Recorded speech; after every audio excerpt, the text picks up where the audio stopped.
Good afternoon friends, मैं doctor Tara Shweta Arya, consultant gynaecologist and IVF specialist. आज आप लोगों को एक ऐसी घटना के बारे में बताने के लिए आई हूँ। आप सबको अभी तक मालूम पड़ गया होगा कि राजस्थान में एक महिला की डिलीवरी के दौरान बच्चे की मौत हो गई। और सबसे जो इसमें इम्पॉर्टेंट बात है, जो ध्यान देने वाली बात है, वो ये है कि जो महिला गर्भवती थी, जिनका नाम प्रवीण है, और वो अपने पति इरफान खान, उनके साथ जब उनको दर्द उठा तो वहाँ से उनको राजस्थान में वो भरतपुर कोई जगह है, वहाँ से उनको रेफ़र कर दिया गया। पहले उनको भेजा गया पीएचसी में, पीएचसी से फिर उनको डिस्ट्रिक्ट अस्पताल में भेजा गया कि आप जिला अस्पताल में चले जाइए, क्योंकि यहाँ पे उनको काफ़ी ब्लीडिंग हो रही है।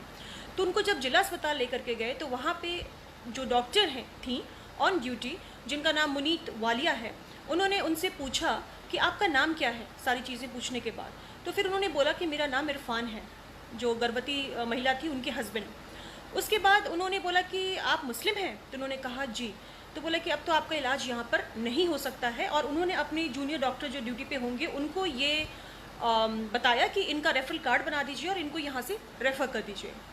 मतलब और भरतपुर से निकलते निकलते ही वो बाहर नहीं निकल पाए होंगे, उनकी गाड़ी में ही डिलीवरी हो गई और बच्चे की मौत हो गई। ये इतनी शर्मनाक घटिया हरकत है, इतनी शर्मनाक।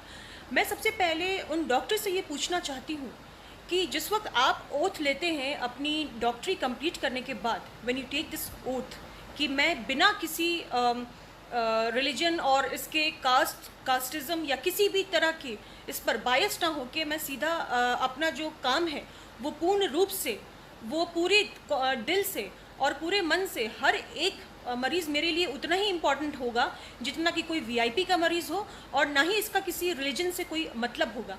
तो आपने ये पेशेंट से पूछा कैसे कि ये मुस्लिम पेशेंट है कि हिंदू पेशेंट है? आज आप मुस्लिम और हिंदू देख के मरीज़ों का इलाज करेंगी? सबसे ज़्यादा मुझे इस मामले में मुझे मीडिया से कंप्लेन है। ये जो गोदी मीडिया जो है, वो जिस तरीके का, ये आज मैंने भी पहली बार ये लफ्ज़ इस्तेमाल किया है, गोदी मीडिया। मैं काफ़ी नाराज़ हूँ। ये जो मीडिया इस तरीके का जो दिखा रहे हैं पूरे हिंदुस्तान में, अब डॉक्टर्स भी इस तरह से फ़र्क करने अगर लग जाएंगे तो मरीज़ों का क्या होगा? ये क्या मतलब हुआ? वो औरत दर्द से करहा रही थी, वो लेबर पेन में थी और वो अबाउट टू डिलीवर कंडीशन में थी। ऐसे में आपने उसको रेफ़र कैसे कर दिया? एंड ये सिर्फ इसलिए क्योंकि वो मुस्लिम थी। ये बेहद शर्मनाक है, बेहद शर्मनाक और निंदनीय। और इसकी मैं पुरजोर आपकी मैं इस मामले में कहती हूँ कि आप डॉक्टर कहलाने लायक नहीं हैं। मुझे शर्म आ रही है ये कहने में। और उससे भी ज़्यादा जो परेशान करने वाली बात है वो ये है कि जो भी मीडिया दिखा रही है, जो तबलीगी जमात के बारे में, और जो ये सब शुरू है कि कोरोना वायरस जो है वो तबलीगी जमात ने बिल्कुल फैला दिया है। मुझे बताइए कि जो पता नहीं आप लोगों को पता है कि नहीं, एक औरत ने सत्संग अटेंड किया था और वहाँ पर वो पॉजिटिव निकली, और जब सत्संग उन्होंने अटेंड किया तो 1500 मरीज़ जो हैं उसमें से 600 से ज़्यादा कोरोना पॉजिटिव हो गए हैं। इस बात को मीडिया ने दिखाया क्या? क्योंकि ये हिंदुओं का मामला है तो नहीं दिखाएंगे। मैं खुद एक हिंदू हूँ, लेकिन मैं खुद बता रही हूँ। आप बार बार तबलीगी जमात के बारे में बोल रहे हैं। अरे भाई, क्या अमेरिका में तबलीगी जमात गई थी कोरोना स्प्रेड करने के लिए? क्या इटली में तबलीगी जमात गई थी कोरोना स्प्रेड करने के लिए?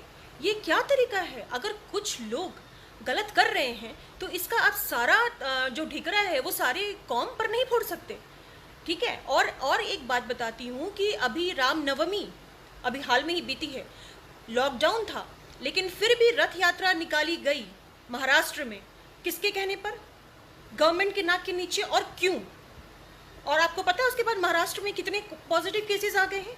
इन चीज़ों को मीडिया क्यों नहीं दिखा रही? इनको भी दिखाए। और तबलीगी जमात, यहाँ पर तो लोग कुछ सीखने के लिए जाते हैं, और वो इसलिए जाते हैं कि वो अपने अंदर क्या सुधार है वो कर सके, और ये सदियों से होता आ रहा है। इसमें आप उसको इस तरह से कैसे रिलेट कर सकते हैं? तब तो आप इतना हिंदू मुस्लिम अगर दिखाएंगे तब तो आज स्थिति मुझे लगता है ऐसी आ जाएगी कि लोग रास्ते पे उतर के एक दूसरे को मारना ही काटना बाकी रह जाएगा। बाकी तो और कुछ इस देश का अब होने वाला नहीं है। और जो लोग गरीबी से फांसी लगा के आत्महत्या कर रहे हैं, भूखे पेट सो रहे हैं, ऐसी भी तस्वीरें मैंने देखी हैं जिसमें कि बच्चा खाना ढूंढता ढूंढता वो जो खाने के बर्तन होते हैं ना, उसके अंदर घुस के उसकी मौत हो गई है। उसका आधा शरीर उस खाने के बर्तन के अंदर है, जैसे कि भूख की लालसा में उसकी मौत हुई। ये न्यूज़ आप क्यों नहीं दिखाते? मैं हर एक मीडिया से जानना चाहती हूँ। और एक महिला ने फांसी लगा के आत्महत्या कर ली, साथ में उसके 3 बच्चे मर गए क्योंकि उसके पास खाने कुछ उसने 3 दिन से खाया नहीं था। क्या ये आपकी जिम्मेदारी गवर्नमेंट की नहीं बनती, मीडिया की नहीं बनती कि उनको समय से खाना मिले, 2 रोटी गरीब के पेट में जाए? ये आपकी जिम्मेदारी नहीं है। आपकी जिम्मेदारी बस इतना दिखाना है कि कोरोना कैसे तबलीगी जमात ने फैलाया, और बाकी क्या पूरे अमेरिका में, पूरे इटली में, पूरी जर्मनी में और पूरे स्पेन में और चाइना में तबलीगी जमात गए थे कोरोना फैलाने के लिए। छोटी छोटी बातों का मुद्दा आप लोग ऐसे बनाते हैं कि जान के दुश्मन बना बैठेंगे। इन चीज़ों को दिखाइए ना। अगर इंसानियत अगर आपके अंदर बची है मीडिया के अंदर, तो मैं आप लोगों से रिक्वेस्ट करती हूँ कि सही चीज़ों को अभी भी दिखाएं, जिनके पीछे जो हमें अभी ज़रूरत है, डॉक्टर्स को जो किट चाहिए उनको दिखाइए, जो हमें हमारी जो स्कार्सिटी है, जो हमारी दिक्कत। मैं हमारे प्रधानमंत्री से एक चीज़ कहना चाहती हूँ कि सर आप आए, आकर के आपने सबको बताया कि दिया जलाना है और 9 बजे ये करना है, ठीक है, we are all agree to that. लेकिन मुझे ये बताइए कि